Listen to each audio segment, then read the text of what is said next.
ലക്ഷ്യത്തിലേക്ക് എത്തിക്കുകയും ആ ലക്ഷ്യം ശരിയായിട്ട് പാലിക്കുകയും ചെയ്യുന്നവരായിട്ടാണ് ഞങ്ങൾക്ക് നിങ്ങളെ അനുഭവപ്പെടുന്നത്. അതുകൊണ്ട് ആ ഒരു നന്ദി നിങ്ങളോട് എല്ലാവരോടും ഉണ്ട്. ഇനിയും ഈ 100ാം വാർഷികത്തിന്റെ ഇടയിൽ പല പദ്ധതികളും നടത്താൻ ഇൻഷാ അല്ലാഹ് ഞങ്ങൾ ഉദ്ദേശിക്കുന്നുണ്ട്.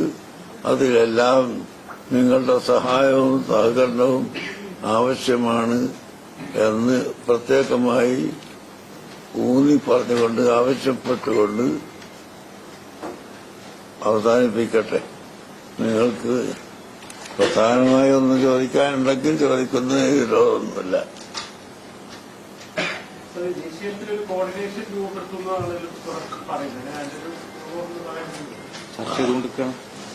അത് പിന്നെ അങ്ങനെയല്ലേ, ഏത് വിഷയത്തിലും എനിക്കതിനൊരു കോർഡിനേഷൻ വേണ്ടേ.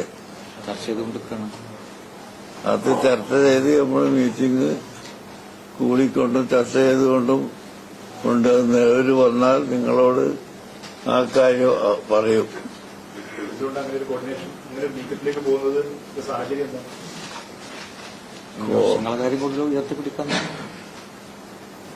കോർഡിനേഷൻ ഇല്ലാത്ത ഒരു സംഗതി ഒരു ക്രമമാവില്ലല്ലോ. നിങ്ങൾക്കൊക്കെ ഒരു കോർഡിനേഷൻ ഇല്ലേ? എന്നിട്ടല്ലേ നമ്മൾ ഒരു ആളെ വിളിച്ചാൽ എല്ലാവരും വരുന്നത് അല്ലേ?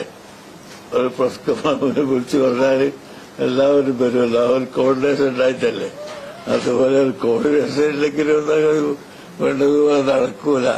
അത് തന്നെ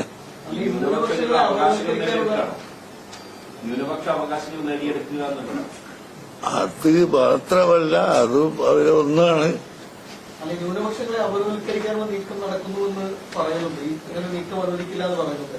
നീക്കം അല്ലാതെ ഇപ്പോ കൂടുതലായി വരുന്നുണ്ട് തോന്നുന്നു. അത് വിഷയത്തിൽ അങ്ങനെ വന്നല്ലോ, പല തരത്തിലും ഇങ്ങനെ വന്നു കഴിഞ്ഞല്ലോ. നേരത്തെ ഇപ്പൊ ഇവിടെ മീറ്റിങ്ങുകളും യോഗങ്ങളൊക്കെ നടക്കേണ്ടി വന്നത് അതുകൊണ്ടല്ലേ. ന്യൂനപക്ഷങ്ങളുടെ ഭരണഘടന അനുവദിക്കുന്ന സ്ഥാനം വകവച്ച് കൊടുക്കാതെ ചില നീക്കങ്ങൾ ഉണ്ടായത് കൊണ്ടാണല്ലോ അതിനെതിരായി അന്ന് സമ്മേളനങ്ങളും പ്രസംഗങ്ങളും എഴുതുകളൊക്കെ നടക്കാൻ കാരണം. അത് ചോദിക്കേണ്ട ആവശ്യമില്ല, എല്ലാവർക്കും അറിയാം. അങ്ങനെ ഉണ്ടായി.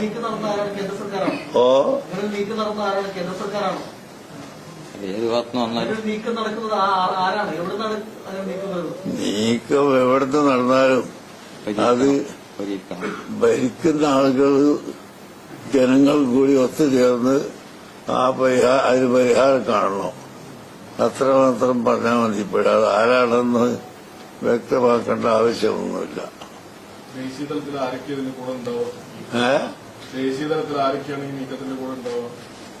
ഏത് നീക്കത്തിന്റെ? ന്യൂനപക്ഷങ്ങളെ കോർഡിനേറ്റീവ് എന്ന് പറഞ്ഞിട്ടുണ്ട്. അത് ഞങ്ങൾ ഇരുന്ന് ആലോചിച്ച് തീരുമാനിക്കുകയേ ഉള്ളൂ. ഇപ്പോൾ തന്നെ അത് പറയാൻ കഴിയില്ലല്ലോ. ഇതിലൊരു ധവളപത്രത്തെ കുറിച്ച് പറയുന്നുണ്ട്. അതായത് മുസ്ലിം സമുദായം അനർഹമായി പലതും നേടുന്നു എന്ന് ചില കോണുകളിൽ നിന്ന് പറഞ്ഞു. അത് വസ്തുതാപരമല്ലെന്ന് പറയും. പക്ഷേ ഇത് വ്യക്തത സർക്കാരിന് ചുമതലയുണ്ട്. സർക്കാരിന് ധവളപത്രം ഈ സർക്കാരിനേക്കാൾ ഒരു ന്യൂനപക്ഷമോട് പറഞ്ഞ അല്ലെങ്കിൽ ചില ആളുകൾ പറഞ്ഞു ഇത് എന്തുകൊണ്ടാണ് സർക്കാരിനോട് ഇങ്ങനെ ഏറ്റെടുക്കണം, അല്ലെങ്കിൽ ഞങ്ങളൊരു വ്യക്തത വരുത്തണമെന്ന് പറയാൻ കാരണം എന്താണ്? സർക്കാരല്ലേ പറയേണ്ടത്. സർക്കാരിലെ ഒരു വിഭാഗം സെക്ഷൻ തന്നെ ഉണ്ടല്ലോ ഇവിടെ. ന്യൂനപക്ഷ കമ്മീഷൻ, ന്യൂനപക്ഷ മന്ത്രി, ന്യൂനപക്ഷത്തിന് വേണ്ടി പ്രത്യേക മിനിസ്ട്രിയും എല്ലാം ഉണ്ടല്ലോ. അപ്പൊ സർക്കാരിനല്ലേ ചെയ്യേണ്ടത്. ഏത് സർക്കാരായാലും സർക്കാർ രാഷ്ട്രീയം നോക്കിയിട്ടല്ല. എല്ലാ സർക്കാരിലും ന്യൂനപക്ഷത്തിന് വേണ്ടി ഒരു കമ്മിറ്റിയുണ്ട്, മന്ത്രിമാരുണ്ട്. അതിന്റെ വലിയ ചെലവും വരവും കണക്കും സംഗതികളൊക്കെ നമ്മൾ പത്രത്തിൽ വായിക്കാറുണ്ട്. അപ്പൊ അതുകൊണ്ട് തന്നെ ഗവൺമെന്റാണ് ന്യൂനപക്ഷത്തിന്റെയും അല്ലാത്തവരുടെയും എല്ലാ കാര്യങ്ങളും കൈകാര്യം ചെയ്യേണ്ടത് എന്ന് ഞങ്ങൾ പറയേണ്ടതില്ലല്ലോ. നിങ്ങൾക്ക് തന്നെ അറിയാം. നമ്മളിപ്പോ ഒരു വ്യക്തിയെക്കൊള്ളൊന്നും ഇപ്പൊ സൂചിപ്പിച്ചിട്ട് നാളെ അദ്ദേഹം ഒരു മറുപടി, പിന്നെ ഞങ്ങൾ മറുപടി, അങ്ങനെ മറുപടിക്കൊന്നും ഉദ്ദേശിക്കുന്നില്ല. ഞങ്ങൾ ഉദ്ദേശിക്കുന്നില്ല. ഈ സമുദായ നേതാക്കൾ ഇങ്ങനെ തെറ്റിദ്ധാരണ ഉണ്ടാക്കുന്ന പ്രസ്താവനകൾ നടത്തുന്നത് ശരിയാണ്? സമുദായ നേതാക്കന്മാര് ഇത്തരം തെറ്റിദ്ധാരണ ഉണ്ടാക്കുന്ന പ്രസ്താവനകൾ നടത്തുന്നത് ശരിയാണോ? അത് ഒഴിവാക്കേണ്ടതാണ്. തെറ്റിദ്ധാരണ ഉണ്ടാക്കുന്ന പ്രസ്താവന ഒഴിവാക്കേണ്ടതാണ്. ആര് നടത്തുന്നത് ശരിയല്ല. നേതാക്കളും നടത്തരുത്, അല്ലാത്തവരും നടത്തരുത്. അത് ഒഴിവാക്കണം. ഇന്ത്യ രാജ്യത്ത് ജീവിക്കുന്ന എല്ലാ ആളുകൾക്കും അത് ബാധകമാണ്. അത് അതായത് മലബാറില് ഈ +1 സീറ്റുമായിട്ട് ബന്ധപ്പെട്ട് അതിന്റെ ക്ഷാമത്തെ സംബന്ധിച്ച് വലിയ പ്രക്ഷോഭങ്ങളും പ്രതിഷേധങ്ങളൊക്കെ നടന്നുകൊണ്ടിരിക്കുകയാണ്. അക്കാര്യത്തിൽ താങ്കളുടെ ഒരു അഭിപ്രായം വിലയിരുത്തലുണ്ട്? ഉണ്ട്. ഞങ്ങള് സംഘടന ചേർന്ന് ആ വിഷയത്തിൽ പ്രത്യേകമായ മെമ്മോറാണ്ടം തയ്യാറാക്കി സമസ്ത കേരള ജമിയത്തുള്ള മുഖ്യമന്ത്രിക്കും വിദ്യാഭ്യാസ മന്ത്രിക്കും എല്ലാം സമർപ്പിക്കുന്നുണ്ട്. അത് പരിഹരിക്കണം തന്നെ വേണം. ഈ +1 പ്രതിസന്ധി മലബാറിനോടുള്ള മൊത്തത്തിലുള്ള അവഗണനയാണെന്ന് എന്താണെന്ന് മനസ്സിലാകുന്നില്ല. അത് പഴയ കാലം മുതൽക്കുള്ളതാണ്. ഇവിടെ ഇപ്പൊ തുടങ്ങിയൊന്നല്ല. മലബാർ ഭാഗത്തേക്ക് സ്കൂളുകളും കോളേജുകളും എല്ലാം കുറവ്. മറ്റിത്തരത്തിലത് അനാവശ്യമായിട്ട് അധികം കൊടുത്ത് കുട്ടികൾ ഇല്ലാതെ നിൽക്കുന്ന ഒരു അനുഭവം കുറെ കൊല്ലങ്ങളായിട്ട് നമ്മുടെ ഇവിടെ കാണുന്നതാണ്. അത് ഇനി കാണാൻ പാടില്ല. ജനങ്ങൾ പഠിച്ച് ഉയർന്ന് മുന്നോട്ട് പോകണം എന്നാണ് ഞങ്ങൾ ഉദ്ദേശിക്കുന്നത്. മറ്റൊരു സംസ്ഥാനക്കായിട്ട് രൂപീകരിക്കേണ്ട ഒരു ആവശ്യമുണ്ടോ? അത് പ്രത്യേക പദവിയോ സംസ്ഥാനക്കായിട്ട് അതിന്റെ രൂപീകരിക്കേണ്ട ഒന്നും ആവശ്യമില്ല. മലബാർ മേഖലയിൽ സംസ്ഥാനമാക്കി മാറ്റണമെന്ന ആവശ്യമൊക്കെ അല്ല, അതിന്റെ ഒന്നും ആവശ്യം. അങ്ങനെയൊന്നും ഇപ്പൊ ആവശ്യമില്ല. മലബാർ ഒരു സംസ്ഥാനമായിട്ട് കേരളം തന്നെ കൊച്ചു കേരളം ആരാലും പറയാനില്ല. ഇനി അതിനെ മുറിച്ചൊരു ആക്കണമെന്ന് ഞങ്ങള് ചിന്തിച്ചിട്ടില്ല. നിങ്ങൾക്കാർക്കോ ചിന്ത ഉണ്ടോ എന്നുള്ളത് ഞങ്ങൾക്കറിയില്ല.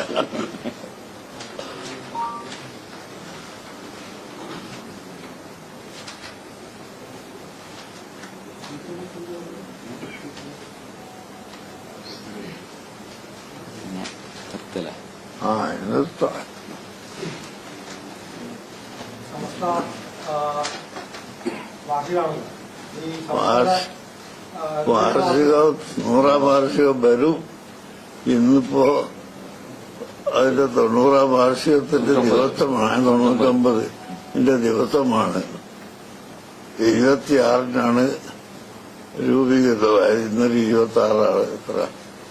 ആ ഒരു ഉണർവ് എല്ലാവർക്കും ഞങ്ങൾ കൊടുക്കുന്നുണ്ട്. എല്ലാ തത്വം ഇന്നിപ്പോ പതാക, സമസ്തയുടെ പതാക എല്ലാ തലങ്ങളിലും ഉയർന്നു കഴിഞ്ഞു. ഐക്യശ്രമങ്ങൾ ഇപ്പോഴും തുടരുന്നുണ്ടല്ലോ. ഐക്യത്തിന് ഇഷ്ടപ്പെടാത്ത മനുഷ്യന്മാരുണ്ട് അവിടെ. ഞങ്ങൾ തീർച്ചയായിട്ടും നമ്മൾ ഏതെങ്കിലും ഒരു കക്ഷി ഭിന്നിച്ചു കേൾക്കുമ്പോൾ ചിരിക്കുന്നതല്ല. ആ ഭിന്നിച്ചാൽ അതിന്റെ അർത്ഥം അത് നാട്ടിനും സമുദായത്തിനും സമൂഹത്തിനും ഒക്കെ ദോഷം മാത്രമേ വരുള്ളൂ. അപ്പൊ നിങ്ങൾ പത്രത്തിന് ഈ ലോകം നിങ്ങൾ രണ്ട് ഭിന്നിപ്പായി എന്ന് കേട്ടാൽ ഞങ്ങളപ്പോ ചിരിക്കല്ല വേണ്ടത്. അത് ഉടനെ ഇല്ലാതെയാക്കണം. കാരണം ഭിന്നിപ്പായാലും ഒരു കൂട്ടര് സഹായിക്കും, മറ്റു കൂട്ടർ സഹായിക്കൂല, എതിർക്കും. അങ്ങനെ ഒരു ഇതില്ല. അപ്പോ അതുകൊണ്ട് ഞങ്ങളൊരിക്കലും ഭിന്നിപ്പിനെ ഇഷ്ടപ്പെടുന്നവരല്ല. ദേശീയ തലത്തിൽ ഉണ്ടാക്കാൻ പോകുന്ന ഈ സാമുദായിക സംഘടനകളുടെ ഏകോപനമുണ്ടോ? അതിന് മുസ്ലിം ലീഗിനെ കൂടി സഹകരിച്ചുകൊണ്ടായിരിക്കും. അതാണ് ഇപ്പൊ നിങ്ങൾ നേരത്തെ അവള് പറഞ്ഞ മറുപടി ഒന്നുകൂടി റിപ്പീറ്റ് ചെയ്യിപ്പിക്കാനുള്ളൊരു ഉദ്ദേശമാണെന്ന് എനിക്ക് മനസ്സിലാകുന്നുണ്ട്. ദേശീയ സംഘടന മുസ്ലിം അതെ, ആരൊക്കെയാ കൂട്ടേണ്ടത് കൂട്ടില്ലാത്തത് ആലോചിക്കൂ. നമ്മളെ 100ാം വാർഷികത്തിന്റെ ഭാഗമായിട്ട് അതിന് 3 ഘട്ടങ്ങളായി വിലയിരുത്തിയിട്ടുണ്ട്. ഒന്നാമത്തെ ഘട്ടം 2024 വർഷമാണ്. അത് യുവജന വർഷമായിട്ടാണ് ആഘോഷിക്കുന്നത്. അപ്പോ സംസ്ഥയുടെ നേരെ യുവജന സംഘടനയായ സംസ്ഥ കേരള സുന്നി യുവജന സംഘം എന്ന പേരിൽ പ്രവർത്തിക്കുന്ന അവരാണ് ഈ വർഷത്തിൽ കാര്യങ്ങൾ ചെയ്യുന്നത്. അതിന്റെ ഭാഗമായി വിപുലമായ പരിപാടികൾ നടക്കുന്നു. ഇതിന്റെ സമാപനം എന്ന രീതിയിൽ ഡിസംബർ മാസം 26, 27 തീയതിക്ക് തൃശ്ശൂരിൽ വെച്ചിട്ട് വലിയ പരിപാടികളൊക്കെ നടക്കുന്നു. 25 വർഷമാകുമ്പോൾ അത് ബഹുജന വർഷമായി അതിനെ രണ്ടാമത് ആഘോഷിക്കുക. രണ്ടും കഴിയുന്ന മുറക്കാണ് 26-ല് പണ്ഡിതന്മാരുടെ മാത്രമായുള്ള പരിപാടികൾ വേറെയും വരുന്നത്. അങ്ങനെ ഒരു പരിപാടി പ്ലാൻ ചെയ്ത് വെച്ചിട്ടുണ്ട്. ഐക്യം എന്റെ ആഗ്രഹമാണെന്ന് പറഞ്ഞല്ലോ. പക്ഷെ അത് പ്രാവർത്തികമാക്കാൻ എന്താണ് തടസ്സമുള്ളത്? എവിടെയാണത് പ്രശ്നം നിൽക്കുന്നത്? ഐക്യോ ആ സാഹചര്യം ഒരുങ്ങി വരട്ടെ. അത് പ്രാവർത്തികമാവുമോ? ആഗ്രഹം മാത്രമായിട്ട് നിൽക്കുകയാണ് ചെയ്യുക. അല്ലല്ല, പ്രാവർത്തികമാകും എന്നാണ് ഞങ്ങൾ പ്രതീക്ഷിക്കുന്നത്. ആഗ്രഹത്തിലുള്ള ലഹു മാറ്റുക, പ്രതീക്ഷിക്കുന്നത് ആക്കുക അല്ലേ? ആ പ്രതീക്ഷയുടെ വഴിയിൽ മുന്നോട്ട് പോകുന്നുണ്ടോ? പ്രതീക്ഷയുടെ വഴിയിലാണ്. പുറകോട്ട് പോയിട്ടില്ല. അതെവിടെയാണ് ഇടക്കാലത്ത് കുറച്ച് സജീവമായിരുന്നു ചർച്ചകളൊക്കെ. അത് എവിടെയാണ് തടസ്സപ്പെട്ട് നിൽക്കുന്നത്? അതിപ്പോ പത്രലോകത്തേക്ക് കൊടുക്കാത്ത പ്രവർത്തനങ്ങളുണ്ടാവുമല്ലോ ചിലപ്പോ. പത്രലോകത്തേക്ക് കൊടുത്താൽ നടക്കൂലെന്ന് തോന്നുമ്പോ കൊടുക്കാതിരിക്കുന്ന ചില സംഗതികളും ഉണ്ടാവാം.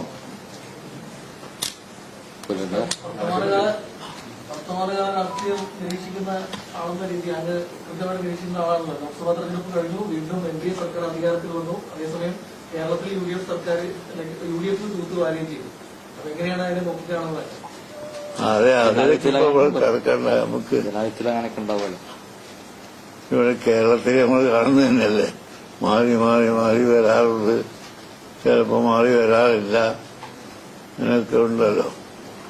സുന്നി ഐക്യത്തിനെ തടയിടാൻ നിൽക്കുന്ന ഏതെങ്കിലും നേതാക്കൾ രാഷ്ട്രീയപരമായി ഉള്ളത് അഭിപ്രായമുണ്ടോ? സുന്നി ഐക്യത്തിനെ തടയിടുന്ന അല്ലെങ്കിൽ സുന്നി ഐക്യം നടക്കാതിരിക്കാൻ വേണ്ടി ശ്രമിക്കുന്ന ഏതെങ്കിലും രാഷ്ട്രീയ നേതാക്കൾ ഉണ്ടെന്ന് കരുതുന്നുണ്ടോ? നമ്മൾക്കറിയില്ല. നമ്മളെ ആരും തടയാ വന്നിട്ടില്ല. നിർത്തല്ലേ?